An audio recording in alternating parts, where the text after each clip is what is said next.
हरे कृष्णा। प्रिय विद्यार्थियों, सुप्रभात। राजकीय संस्कृत महाविद्यालय सावर की ई क्लास में आप सभी का मैं डॉक्टर हरिहरानंद स्वागत और अभिनंदन करता हूं। आज हम विद्यापति कवि के बारे में जो जानकारियां हैं वो आपको देंगे, साथ ही साथ उनके काव्य की जो विशेषता है या उनका हिंदी साहित्य में जो प्रदेय है, योगदान है, उसकी भी संक्षिप्त चर्चा मैं आपके साथ शेयर करूंगा।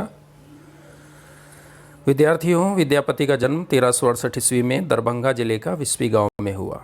ये केवल सामान्य जानकारी है, एग्जामिनेशन में इसके बारे में बहुत ज़्यादा बात नहीं है, लेकिन हम चूँकि साहित्यिक के विद्यार्थी हैं तो ये जानना हमारे लिए आवश्यक हो जाता है।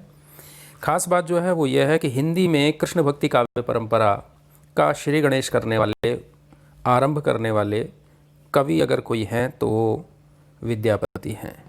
यानी कि आपके मन और मस्तिष्क में ये बात स्पष्ट रूप से अंकित हो जानी चाहिए कि हिंदी कृष्ण काव्य परंपरा जो है वह है विद्यापति के द्वारा आई। मैथिली जो भाषा है उसके कवि रहे हैं। यद्यपि इन्होंने अपने अधिकांश ग्रंथ संस्कृत में लिखे, क्योंकि संस्कृत के पंडित थे, लेकिन समयानुरूप जो कुछ हमारे यहाँ साहित्य में परिवर्तन हुए उसी को दृष्टिगत रखते हुए इन्होंने हिंदी में भी कुछ परिवर्तन के साथ लिखना आरंभ किया।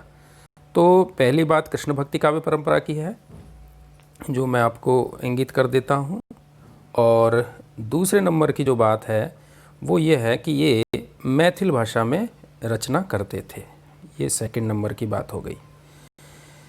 आगे बढ़ते हैं। ये राजाश्रयी कवि रहे, ये बहुत महत्वपूर्ण बात हो जाती है, क्योंकि इन्होंने जो कुछ भी लिखा उसमें श्रृंगारिकता अधिक है। तो कई बार सवाल पूछा जाता है कि ये कवि तो थे, लेकिन इन्होंने जो राधा कृष्ण की उपासना की है उसमें कहीं ना कहीं राजाओं का प्रशस्ति, राजाओं की प्रशंसा, राजाओं का आभार प्रदर्शन ऐसा भी दिखाई देता है। तो रानी लक्ष्मा देवी, राजा शिव सिंह और कीर्ति सिंह, ये मैथिलांचल के ही राजा थे और उनके संबंध में इनकी कविता है। कीर्तिलता, कीर्ति पताका और विद्यापति पदावली, ये तीन ही रचनाएं इनकी हिंदी में मिलती है। बाकी 11 रचनाएं इनकी जो है वो संस्कृत में मिलती है। कीर्तिलता और कीर्ति पताका चरित काव्य है। विद्यार्थियों, चरित काव्य क्या होता है ये मैं आपको बताता हूँ। चरित काव्य का मतलब है किसी के चरित्र को बखान करना, उसके चरित्र की विशेषताओं को बताना। यहाँ ये बहुत स्पष्ट कर देना चाहूँगा कि ये उस चरित्र की कमियाँ नहीं बताते थे, है ना। कमियाँ बताते ही तो मूल्यांकन हो जाएगा। तो ये प्रशस्ति गायन है। तो इन्होंने राजा कीर्ति सिंह के नाम पर कीर्तिलता और कीर्ति पताका 2 रचनाएं की।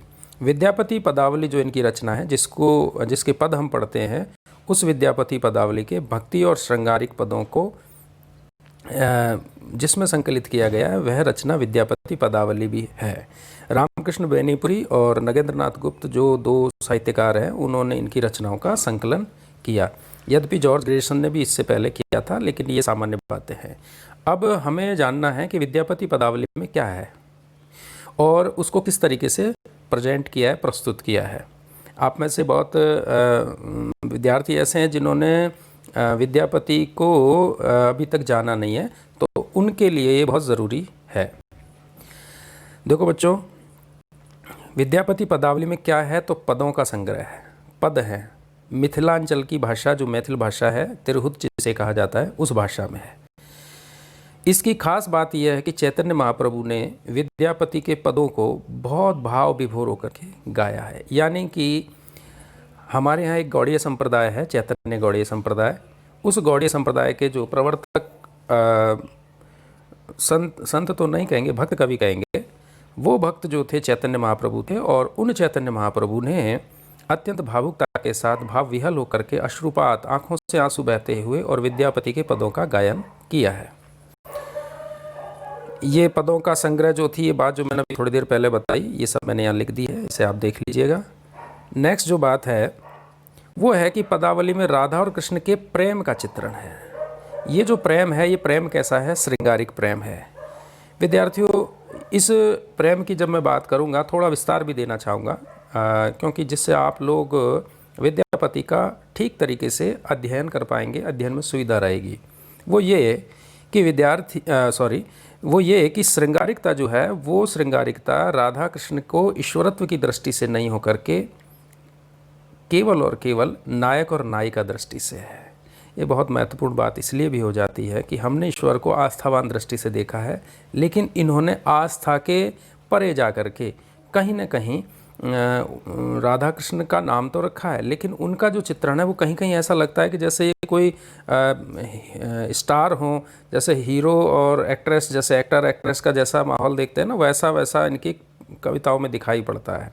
तो मैं ये नहीं कहता कि पूरी तरीके से श्रृंगारिक है, भक्त नहीं है, लेकिन कहते हैं कि धर्म की आड़ में, या ये कह दीजिए आस्था और एक रामचंद्र शुक्ल का कथन है कि आध्यात्मिकता के चश्मे इतने सस्ते हो गए हैं कि उन्हें हर जगह हरा ही हरा दिखाई पड़ता है। यानी कि श्रृंगारिकता जहाँ है वहाँ हमें श्रृंगारिकता की दृष्टि से मूल्यांकन करना चाहिए, और जहाँ भक्ति की बात है उन पदों को भक्ति की दृष्टि से मूल्यांकन करना चाहिए। एक बात और कि इनके पदों पर जयदेव जो हैं उन्होंने गीत गोविंद लिखा है, उस गीत गोविंद की प्रभाव जो है गीत गोविंद का प्रभाव जो है वो इनकी कविताओं पर, इनके पदों पर दिखाई पड़ता है।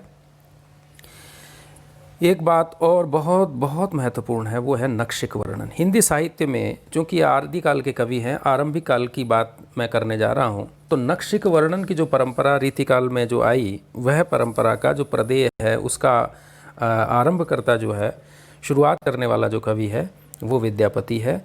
उन्होंने राधा के जो सौंदर्य का वर्णन किया वो नखशिख परंपरा है। देखो विद्यार्थी, एक बात और ध्यान रखना, सूफी जो कवि हैं उन्होंने तो शिख नख परंपरा का वर्णन किया है, मतलब सिर से लेकर पैर तक की सुंदरता का वर्णन किया है, लेकिन नखशिख का मतलब होता है पैर के नाखून से लेकर के और सिर तक जो सौंदर्य है उस सौंदर्य का वर्णन करना, तो इसे कहते हैं नखशिख वर्णन। ठीक है। अभिसार जो होता है वो मिलने के लिए मान, जो नायक नायिका है वो अपना मान रखते हैं, हट रखते हैं, उन सब का भावुकता के साथ वर्णन, और राधा कृष्ण की प्रणय लीला का वर्णन। तो शुरुआत में मैंने आपको बताया कि विद्यापति पदावली में क्या, तो विद्यापति पदावली में ये सब है, और कैसे है वो अत्यंत भावपूर्ण नक्शिक वर्णन के साथ है। ठीक है। और अभिसार, मान, ये जितनी भी चीज़ें हैं ये श्रृंगारिक रूप में है, ये श्रृंगार का विशेष ध्यान रखना। ठीक है। ये जो श्रृंगारिकता की मैं बात कर रहा हूँ, ये श्रृंगारिक चित्रण ही इस विद्यापति पदावली का महत्व निर्धारित करेगा। नेक्स्ट है विद्यापति पदावली का सौंदर्य कैसे देखें। इसके लिए मैंने एक पद को यहाँ रखा है। विद्यापति पदावली के सौंदर्य की मैं बात करूँ, जो मैं आपको बताना चाहता था वो ये है कि विद्यापति की जो कविता है उसका एक बानगी, एक उदाहरण, एक एग्जाम्पल मैं आपके सामने रख रहा हूँ। लोल कपोल ललित मणिमंडल अदर बिंब अदजाई, भौं भ्रमर नासा पुट सुंदर देखी कीर लजाई। ये दिखने में हमको कैसा लग रहा है, सामान्य लग रहा है, लेकिन ये मैथिली भाषा है। ठीक है। और चूँकि इसमें बहुत ज़्यादा प्रभाव नहीं नज़र आ रहा है, मैंने विद्यार्थियों की सुविधा के लिए इसको रखा है, जिससे हम ये पता लगा लें कि इसका कंटेंट क्या है, कंटेक्स्ट क्या चीज़ है, क्या कौन सा ऐसा तत्व है जिसमें विद्यापति पदावली के बारे में हमें निर्धारित कर लेंगे कि विद्यापति पदावली में क्या क्या है। तो देखो, राधा के कपोल अत्यधिक सुंदर हैं, उसके मणिजनित कुंडल हिल रहे हैं, होठों की रक्ति माबा देखकर बिंबफल शर्मा गया है। अब इस प्रकार का जो वर्णन है वो हमारे आराध्य का नहीं हो सकता, वो एक नायक का ही हो सकता है, लेकिन शब्द जो इस्तेमाल किया वो क्या किया, राधा का। इसलिए मैं कहता हूँ कि विद्यापति ने आध्यात्मिकता की आड़ में श्रृंगारिकता का वर्णन किया है। दूसरी बात, श्रृंगार के दोनों पक्षों का वर्णन है, विभिन्न राग रागनियों में है। एक बात और कि आश्रयदाताओं की प्रशंसा में कविता लिखिए, यही कारण है कि वे अपने आराध्य के प्रति भी श्रृंगारिक हो गए। इस कोटेशन को आप ज़रूर लिखना।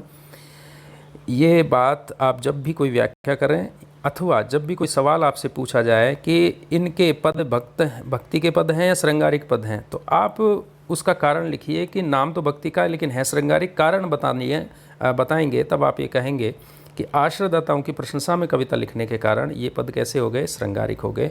और जो सबसे मैंने पहले भी बता दिया, अब अंतिम बात है जो बहुत महत्वपूर्ण रही है, नक्शिक परंपरा का आरंभ करने वाले कवि के रूप में जाने जाते हैं। इसी के साथ मैं ये लेक्चर समाप्त करता हूँ। आप सब विस्तार में अगर कोई चीज़ जानना चाहते हैं तो मुझसे संपर्क करके और जान सकते हैं। Hare Krishna. Thank you very much.